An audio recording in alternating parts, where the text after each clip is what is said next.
Welcome to this class. आजच्या क्लासमध्ये आपण नेक्स्ट टॉपिक स्टार्ट करतोय and that's relative motion. So let me write this here.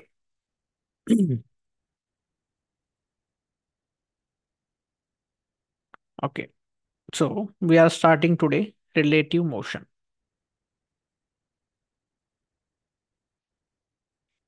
आता या लेक्चरमध्ये मी स्ट्रेट अवे हा कन्सेप्ट डिस्कस करतोय. आता रिलेटिव्ह मोशन बेसिकली आपल्याला स्टडी का करावं लागतं, एक जस्ट ब्रीफ आयडिया देतो मी फक्त. की suppose you have three objects. तुमच्याकडे समजा तीन ऑब्जेक्ट्स आहेत. समजा हा ऑब्जेक्ट ए आहे. ए हा टुवर्ड्स राईट चाललाय विथ सम वेलॉसिटी व्ही. त्याच्या शेजारी एक ऑब्जेक्ट बी आहे. हा बी सुद्धा समजा उजवीकडे चाललाय विथ वेलॉसिटी व्ही. आणि आणखी एक ऑब्जेक्ट आहे समजा सी. हा मात्र रेस्टला आहे. आणि आता आपल्याला जर विचारलं आपल्याला या बी ची मोशन ऑब्झर्व करायची. So observe the motion of B. आता जर समजा मी या सी या स्टेशनरी असणाऱ्या ऑब्झर्व्हरला बी ची वेलॉसिटी विचारली, म्हणजे बी ला ऑब्झर्व कर म्हटलं, तर हा मला सांगताना काय सांगेल, या सी ला दिसताना काय दिसेल की B is moving with certain velocity V towards right. आणि जर मी बी चीच मोशन ए ला ऑब्झर्व करायला सांगितली तर ए सुद्धा पॅरलली त्याच्याबरोबर तितक्याच वेलॉसिटीनं त्याच डायरेक्शन मध्ये मूव्ह होत असल्यामुळं ए ला असं वाटेल, अंडरलाईन करायचं वाटेलला, ए ला असं वाटेल की बी हा एका जागी स्टेशनरीच आहे. म्हणजे इथं काय झालंय बघा, एक्झॅक्टली मोशन तुम्ही ऑब्झर्व करताय सेम ऑब्जेक्ट बीचीच. पण जर ती मोशन सी न ऑब्झर्व केली की जो स्टेशनरी आहे त्याला असं वाटतंय की बी हा मूव्ह करतोय विथ सर्टन वेलॉसिटी. पण तीच मोशन ए ला वाटताना काय वाटते की बी हा स्टेशनरी आहे. म्हणजे ऑब्झर्व करताना एकाच ऑब्जेक्टची मोशन जरी ऑब्झर्व करत असलो तरी त्याचा इफेक्ट मात्र वेगवेगळा दिसून येतोय. आणि तो इफेक्ट याचा अर्थ काय झाला की ऑब्झर्व्हरवर सुद्धा डिपेंड आहे. म्हणजे एखाद्या ऑब्जेक्टची ज्यावेळेस आपण मोशन स्टडी करत असतो त्यावेळेस फक्त तो ऑब्जेक्ट जो मोशन परफॉर्म करतोय तो महत्वाचा नसतो. फक्त त्याच्यासोबत जो ऑब्झर्वर आहे तो एका जागी स्टेशनरी आहे, whether it is moving, whether it is moving with constant velocity or with constant acceleration or varying acceleration, whatever it is, तो ऑब्झर्वर सुद्धा तितकाच महत्वाचा असतो. म्हणून ही जी जनरली मोशन ही जी आपण टर्म रेफर करतो ही टर्म कशी असते, नेहमी रिलेटिव्ह असते. मग तुम्ही आतापर्यंत ज्या काही मोशन शिकला त्याच्या प्रिव्हियस टॉपिक्समध्ये, मग ती 1D मोशन असू दे, व्हर्टिकल मोशन असू दे, 2D मोशन असू दे, प्रोजेक्टाईल मोशन असू दे, whatever kind of motion it is, ती मोशन ही नेहमी कशी असते, रिलेटिव्ह असते. फक्त आपण काय करत असतो, आपण जो ऑब्झर्वर कन्सिडर करत असतो तो नेहमी जनरली स्टेशनरी ऑब्झर्वर कन्सिडर करत असतो, ज्याला आपण ग्राउंड फ्रेम ऑफ रेफरन्सनं रिप्रेझेंट करत असतो. का तर विथ रिस्पेक्ट टू ग्राउंड, की जी frame of reference in the sense Cartesian coordinate system basically, जी तुम्ही एखाद्या ऑब्जेक्टची मोशन ऑब्झर्व करण्यासाठी कन्सिडर केलेली आहे, ती जर एका जागी स्थिर असेल तर जनरली इन जनरल मोशनचं स्टडी करणं इझी जातं. मग आतापर्यंतच्या मोशनमध्ये आपण तेच केलंय. थोडक्यात आपण ग्राउंडवर एका जागी उभा राहून, फॉर एक्झाम्पल समजा प्रोजेक्टाईल मोशन स्टडी करत असेल, मग आपण म्हणतो की नाही हा ऑब्जेक्ट काय करतोय, सायमल्टेनियसली फॉरवर्ड एक्स डायरेक्शन मध्ये पण मूव्ह करतोय आणि वाय डायरेक्शन मध्ये पण मूव्ह करतोय. मग तो सर्टन हाईट पर्यंत, मॅक्सिमम हाईट पर्यंत वर जाणार, तिथून पुन्हा खाली येणार. सो ही मोशन ऑब्झर्व करत असताना ऑब्झर्वर आपला जनरली आपण काय ठेवला होता, स्टेशनरी. बरोबर.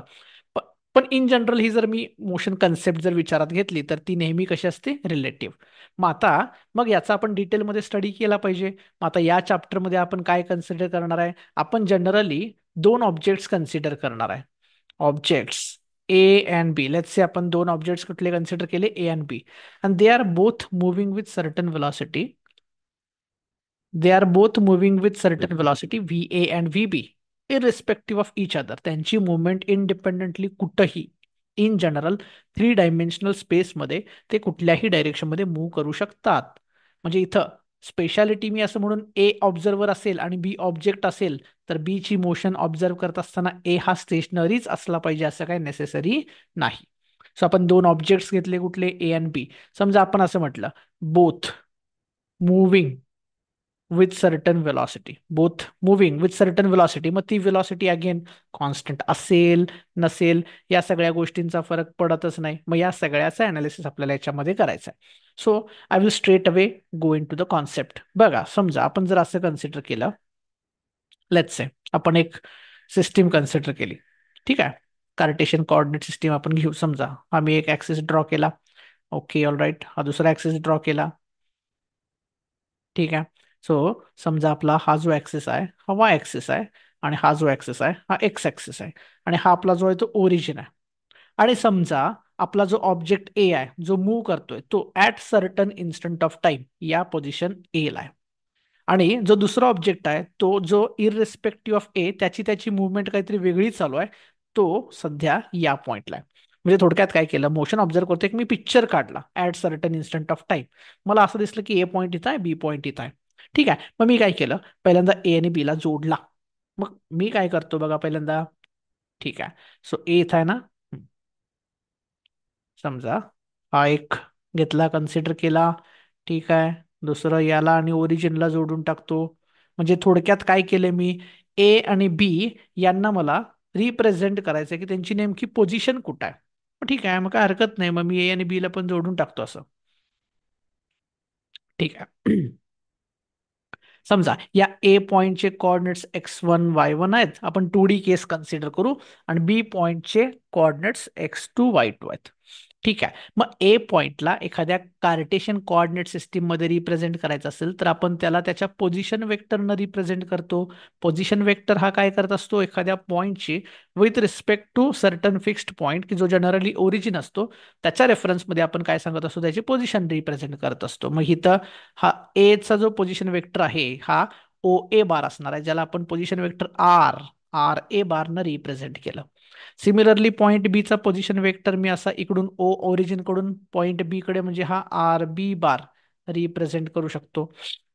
बरोबर. म्हणजे हे आर ए आणि आर बी हे दोन्ही पॉईंट ए आणि बी चे इंडिपेंडंट पोझिशन वेक्टर्स आहेत with respect to fixed point origin ओ.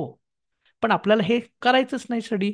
आपल्याला या रिलेटिव्ह मोशन मध्ये काय करायचं आहे, ज्यावेळेस दोन object irrespective of each other move होतात त्यावेळेस एका ऑब्जेक्टला दुसऱ्या ऑब्जेक्टची मोशन कशी दिसते.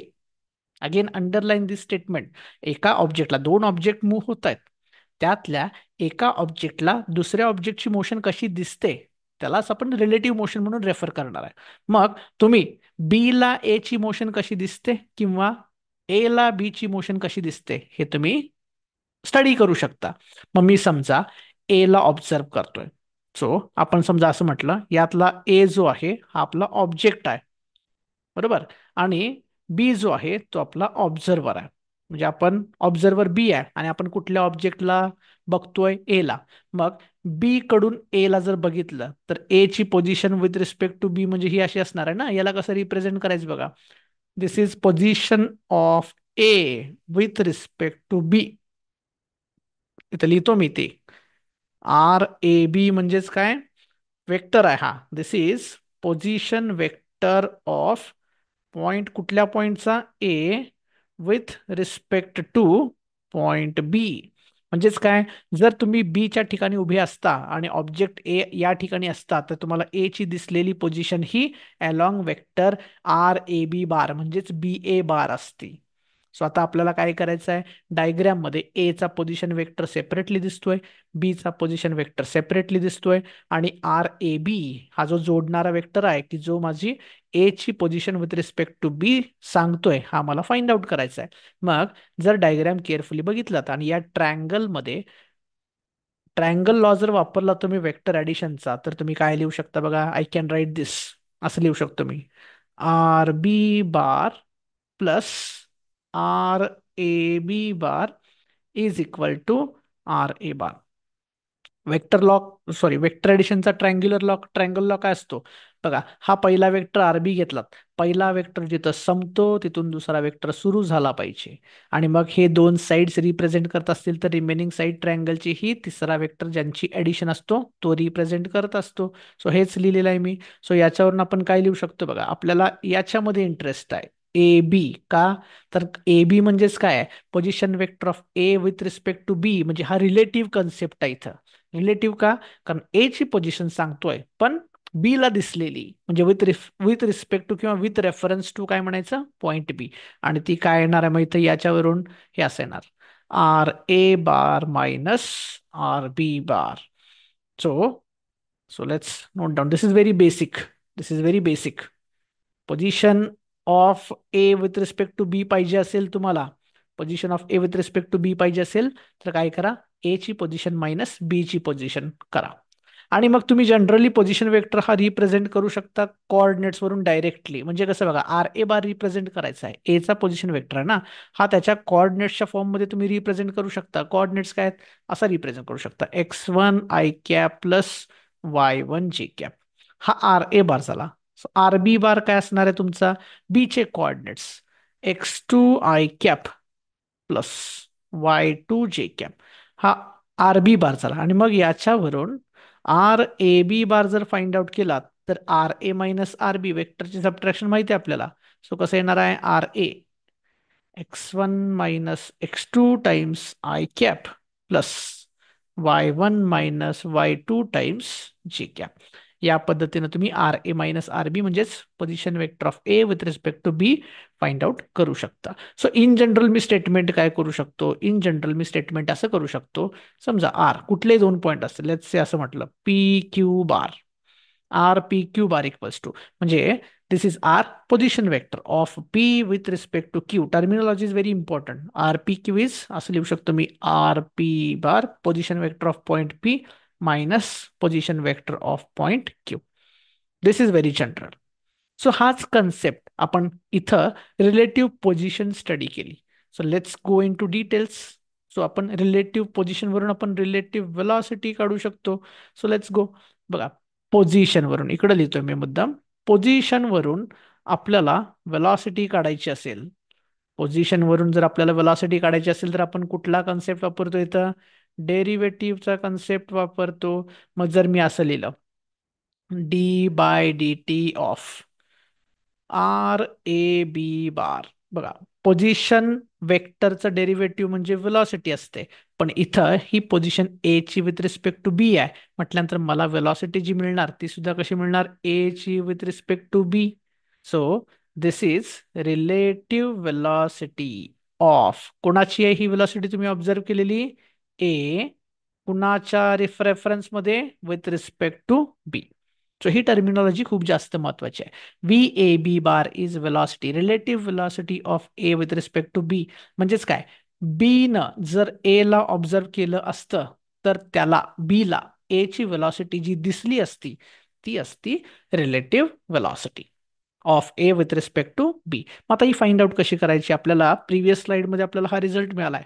ऍज काय मिळाले आपल्याला, R A B bar is equal to, हा मिळालं ना, R A bar minus R B bar.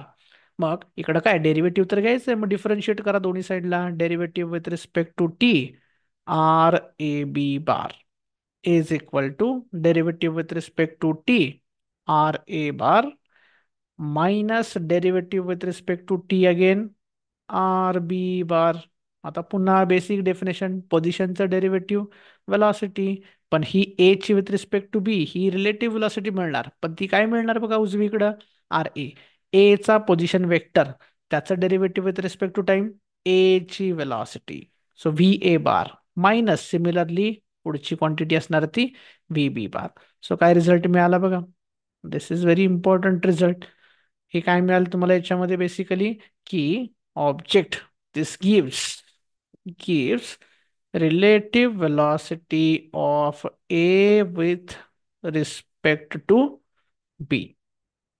मग ह्याला मी जनरलाइज करू शकतो पुन्हा. जर समजा मी उलट स्टडी केलं असतं, velocity of B with respect to A study केला असता, तर मी लिहिताना कसं लिहिलं असता, V B bar minus V A bar. आणि जर हे दोन तुम्ही कन्सिडर केले तर बघा, these are negative of each other. So what this implies relative velocity of A with respect to B is negative of relative velocity of B with respect to A.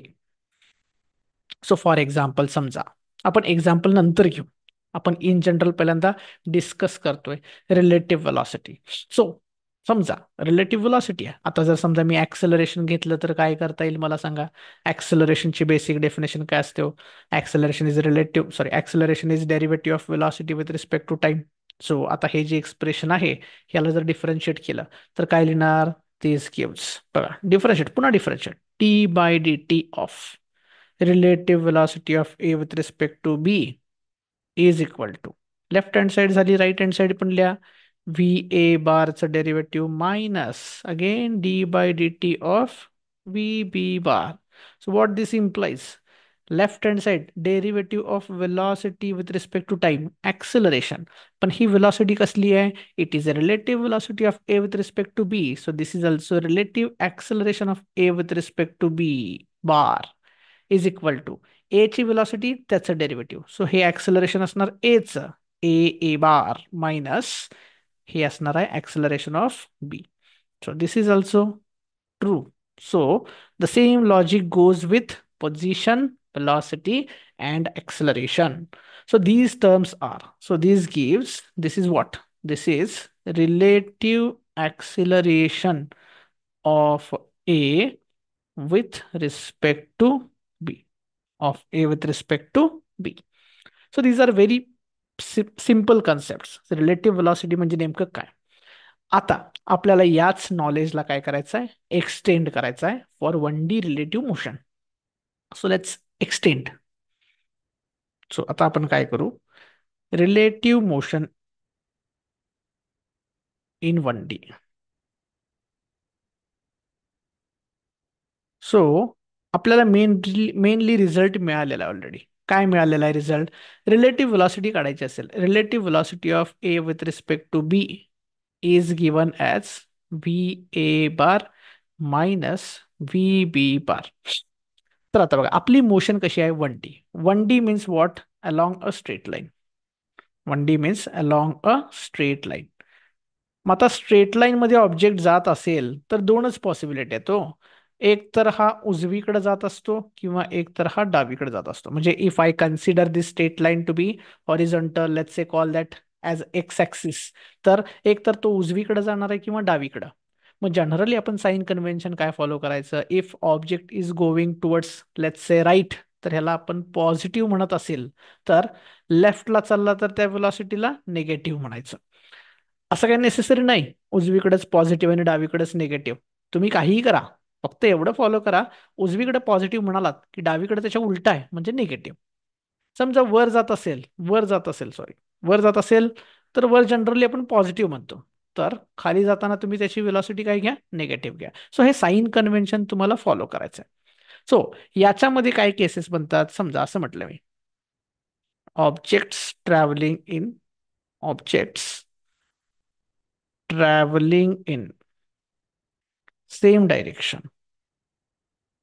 Objects travelling in same direction पहिली case consider केली. असं समजा असं म्हटलं object A आहे आपला, हा हा उजवीकडे चाललाय विथ वेलॉसिटी व्ही ए. दुसरा ऑब्जेक्ट आहे बी, हा सुद्धा उजवीकडेच चाललाय विथ वेलॉसिटी व्ही बी.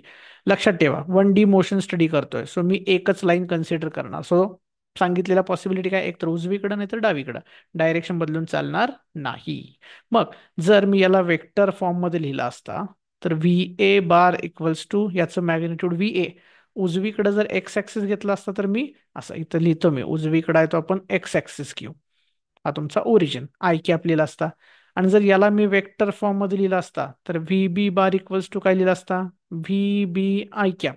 मग या दोघांची सबट्रॅक्शन काय मिळाली असती? V A minus V B मिळाली असती ना. सो आपण काय करणार बघा, V A B equals to, मी लक्षात घ्या डोक्यावर मी बार लिहित नाहीये, का तर माझी direction 1D along same straight line आहे. सो जर सेम डायरेक्शन मध्ये जर ट्रॅव्हल करत असतील तर रिलेटिव्ह व्हेलॉसिटी मध्ये काय झालं बघा, इथं तुम्ही व्ही ए बी बार जर कन्सिडर केलं तर कसं लिहिणार तुम्ही? V A bar minus V B bar. दोघांची सबट्रॅक्शन करा, V A minus V B आणि टाइम्स आय कॅप. म्हणजे डायरेक्शन तर तीच राहिली आणि मॅग्निट्यूड मध्ये दोघांच्या मॅग्निट्यूडची काय झालेली आहे? Subtraction. So this is V A minus V B. So same direction मध्ये जात असतील तर रिलेटिव्ह वेलॉसिटी मध्ये वेलॉसिटीची काय होत असते? सबट्रॅक्शन होत असते. ऑब्व्हियसली तुम्ही मॉड वगैरे वापरू शकता. व्ही ए मोठा आहे, व्ही बी मोठा आहे, त्याच्यानुसार ठरणार आहे की तुम्हाला दिसताना ऑब्जेक्ट उजवीकडे जाणार आहे का डावीकडे जाणार आहे. Then and everything. म्हणजे समजा ए 10 आहे आणि बी 7 आहे.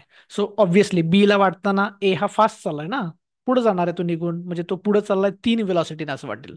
आणि जर समजा बी 10 चाललाय आणि ए 7 चाललाय, तर बी ला वाटताना ए स्लो आला असं वाटेल ना, मग स्लो म्हणजे तो ऍक्च्युली मागं पडतोय म्हणजेच काय, त्याची व्हेलॉसिटी आपण जिकडे चाललोय त्याच्या उलट्या दिशेने आहे, म्हणजे ती किती येणार आहे, -3 येणार आहे. ते आपण अंडरस्टँड करून घेऊ शकतो. So this is about if object travelling in same direction. आता जर समजा हेच ऑब्जेक्ट्स आपले अपोजिट डायरेक्शन मध्ये ट्रॅव्हल करत असते, objects travelling in opposite directions. ठीक आहे.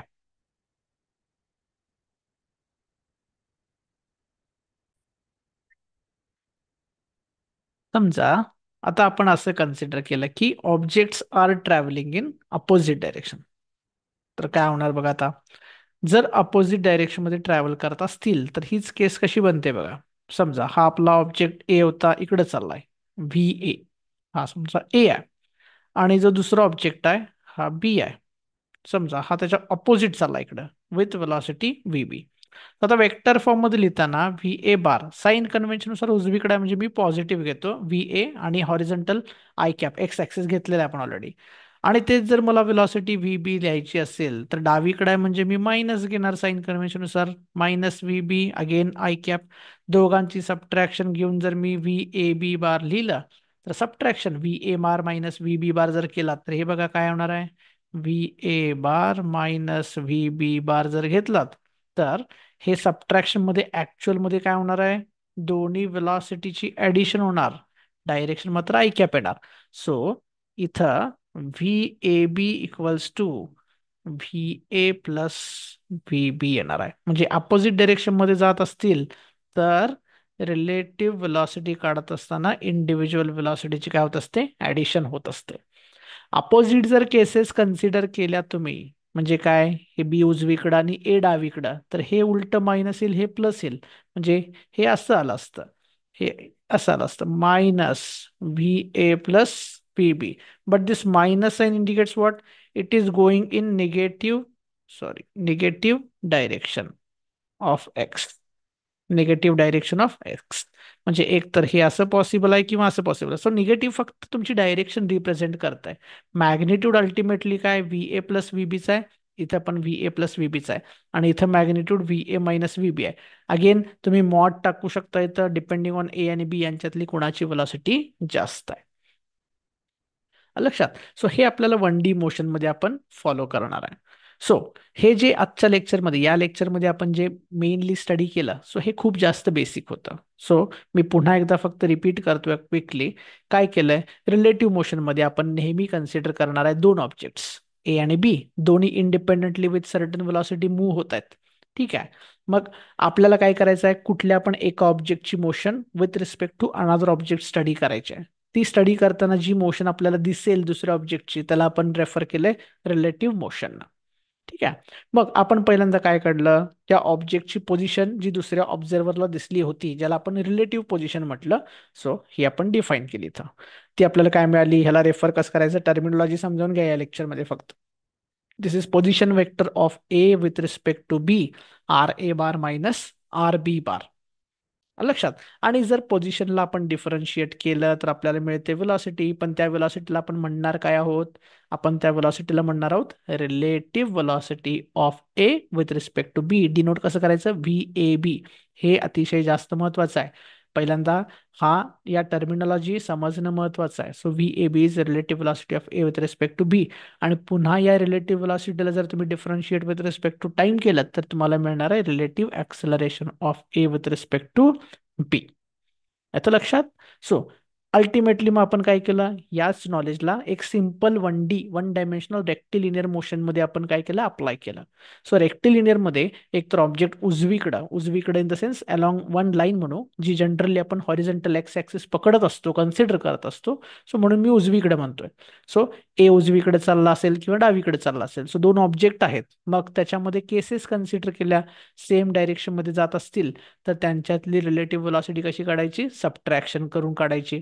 आणि जर अपोजिट डायरेक्शन मध्ये जात असतील तर ऍडिशन करून फाइंड आउट करायची. म्हणजे फॉर एक्झाम्पल, एक सिंपल एक्झाम्पल जर कन्सिडर केलं आपण, समजा फॉर एक्झाम्पल म्हटलं की समजा ए इथं आहे, ए आणि बी इथं आहे.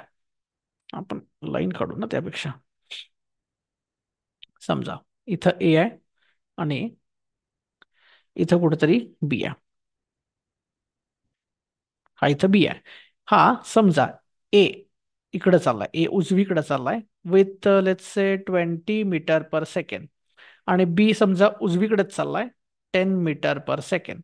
सो बघा आता काय होणार आहे, ए फास्ट आहे, बी स्लो आहे, त्यामुळे थोड्या वेळानंतर ए हा बी ला काय करेल, ओव्हरटेक करेल. आणि समजा यांच्यातलं डिस्टन्स जे आहे ते 100 मीटर आहे, यांच्यातलं डिस्टन्स आहे ते 100 मीटर. सो हे जे मी सांगतोय ते आता केअरफुली ऐका. जर समजा असं म्हटलं की A meets B after time T, after time T, तर काय होणार, distance travelled by A is equal to T time मध्ये 20 न किती डिस्टन्स ट्रॅव्हल करणार आहे, 20 टी, आणि डिस्टन्स ट्रॅव्हल्ड बाय बी हे किती असणार आहे, 10 स्पीड न 10 टी. सो मे बी इथं कुठेतरी पोहोचले आणि ए आणि बी हे दोघं काय झाले इथं समजा इथं असे जाऊन मीट झाले. सो बी न तर इथून ते इथपर्यंत डिस्टन्स ट्रॅव्हल केलं आहे. सो हे जे डिस्टन्स आहे हे इक्वल टू बी सी आहे, आणि हे जे डिस्टन्स आहे हे इक्वल टू ए सी आहे. मग डायग्राम नुसार तुम्हाला काय समजतंय, डिस्टन्स ट्रॅव्हल्ड बाय ए ला ओव्हरटेक करण्यासाठी 100 मीटर जास्त ट्रॅव्हल करावं लागते बी पेक्षा. So distance travelled by B plus 100. आणि हे जर तुम्ही सॉल्व्ह केलं, 20 T equals to 10 T plus 100 जर सॉल्व्ह केलं तर याच्यानुसार तुम्हाला टी इक्वल्स टू किती मिळणार आहे, टी इक्वल्स टू मिळतंय 10. सो 10 सेकंदानंतर, 10 सेकंदानंतर हा ऑब्जेक्ट काय करणार आहे, म्हणजे ऑब्जेक्ट आपला ए जो आहे तो काय करणार आहे, बी ला ओव्हरटेक करणार आहे. येतं लक्षात. मग हेच एक्झाम्पल आपण रिलेटिव्ह व्हेलॉसिटीने सोडवलं तर बघा आपण कुठल्या कुणाची, समजा हे बी आहे, आपण या बी च्या गाडीमध्ये बसलो, आपण ए ला ऑब्झर्व करतोय. So relative velocity of A with respect to B कशी काढणार तुम्ही, सेम डायरेक्शन असेल, सेम डायरेक्शन असेल तर V A minus V B करायचं असतं. व्ही ए बघा ह्याच्यामध्ये अतिशय जास्त महत्वाचं आहे, व्ही ए उजवीकडे आहे, हे 20 हे रिलेटिव्ह व्हेलॉसिटीचा formula minus sign, V B उजवीकडे आहे 10. सो साइन कन्व्हेन्शन नुसार लिहितोय मी इथं व्ही ए इक्वल्स टू 20, हे उजवीकडे होतं म्हणून हे पॉझिटिव्ह होतं, आणि व्ही बी इक्वल्स टू 10 हे पण उजवीकडे होतं म्हणून हे सुद्धा मी पॉझिटिव्ह, आणि हे मायनस साइन हे बाय डिफॉल्ट फॉर्म्युला मधलं साइन आहे. सो काय आलेलं आहे हे 10 मीटर पर सेकंड. सो याचा फिजिकल सिग्निफिकन्स समजणं महत्वाचं आहे. सो याचा अर्थ काय, याचा अर्थ काय, व्ही ए बी म्हणजेच काय, this is relative velocity of A with respect to B. म्हणजे याचा अर्थ काय असतो बघा, इफ बी वर स्टेशनरी, जर बी हा एका जागी स्थिर असता, इनफॅक्ट ऍक्च्युअल मध्ये बी एका जागी स्थिर आहे का, तर नाही. पण जर समजा अज्युम करा, जर बी हा स्टेशनरी असता, then velocity of A observed by B is relative velocity. म्हणजे याचं मिनिंग काय, हे हे जे स्टेटमेंट लिहिलेलं आहे मी हे अतिशय जास्त महत्वाचं आहे. Relative velocity of A B with respect to B म्हणजे काय, आपण ऑब्झर्व कोणाला करतोय, ए ला, with respect to B, with respect to B म्हणजे बी न ऑब्झर्व केलंय. मग असं 2 मिनिटं असं अज्युम करा की हा जो बी आहे तुमचा तो मूव्ह न होता तो स्टेशनरीचा आहे. तर जर तो स्टेशनरी असता तर त्याला ए ची व्हेलॉसिटी काय ऑब्झर्व झाली असती, हे म्हणजेच ऑब्जेक्ट ए ची रिलेटिव्ह व्हेलॉसिटी असणार. सो मी एक लास्ट स्टेटमेंट लिहितो बघा. पुढचं एक एक्झाम्पल पण बघू आपण. लास्ट स्टेटमेंट काय लिहितो मी इथं बघा, object A and B are moving independently with velocities VA bar and VB bar respectively. So आपण दोन ऑब्जेक्ट कन्सिडर केलेत जे दोघं V A bar V B bar या इंडिपेंडंट व्हेलॉसिटीनं मूव्ह व्हायलेत. This is exactly equivalent to object B is stationary. जर समजा असं कन्सिडर केलं असतं, ए आणि बी दोघं मूव्ह करण्यापेक्षा जर मी समजा 2 मिनिटं असं अज्युम केलं की बी हा स्टेशनरी आहे and object A is moving is moving with velocity. जर बी हा स्टेशनरी अज्युम केला असता, इनफॅक्ट तो होत नाहीये, स्टेशनरी नाहीये माहितीये मला, पण जर मी बी ला स्टेशनरी अज्युम केला असता, तर बी ला जी ए ची व्हेलॉसिटी दिसली असती ती त्याची ऍक्च्युअल व्हेलॉसिटी व्ही ए नसतीच, ती असती त्याची रिलेटिव्ह व्हेलॉसिटी. मग मी म्हटलं असतं ए ची रिलेटिव्ह व्हेलॉसिटी जी बी न ऑब्झर्व केलेली आहे V A B bar. And this is also equivalent to, जर उलट कन्सिडर केलं असतं, ऑब्जेक्ट ए ला जर स्टेशनरी कन्सिडर केला असता, तर ऑब्जेक्ट बी जो आहे is moving with velocity. With velocity what? आता ए ला स्टेशनरी कन्सिडर केलाय, मग ए ला जी बी ची व्हेलॉसिटी दिसली, ही बी ची ऍक्च्युअल व्हेलॉसिटी दिसणारच नाही, नाहीतर मग काहीच फरक राहिला नसता ना. ए मूव्ह करतोय किंवा बी मूव्ह करतोय आणि स्टेशनरी आहे का, काहीच फरक राहिला नसता. फरक आहे. मग ए ला स्टेशनरी केल्यानंतर जी बी ची व्हेलॉसिटी दिसते ती त्याची रिलेटिव्ह व्हेलॉसिटी बी ची विथ रिस्पेक्ट टू ए असते, व्ही बी ए बार. सो या तिन्ही स्टेटमेंटचं मिनिंग काय असतं, सेम असतं. आणि जर समजा मग प्रिव्हियस एक्झाम्पल मध्ये हेच जर दोघे जर समजा एकमेकांकडे अप्रोच होत असते, म्हणजे हाच जर उजवीकडे असा आला असता, समजा फॉर एक्झाम्पल इथं ए आहे आणि समजा पुन्हा इथं बी आहे. सो ए समजा इकडे येतोय 20 मीटर पर सेकंद, आणि बी समजा इकडं टुवर्ड्स ए येतोय 10 मीटर पर सेकंद, आणि यांच्यातलं डिस्टन्स 100 मीटर आहे. सो त्यांना मीट करण्यासाठी किती वेळ लागला असता? आता इथे relative velocity of A with respect to B जर कन्सिडर केला असता, sorry, you can remove this sign.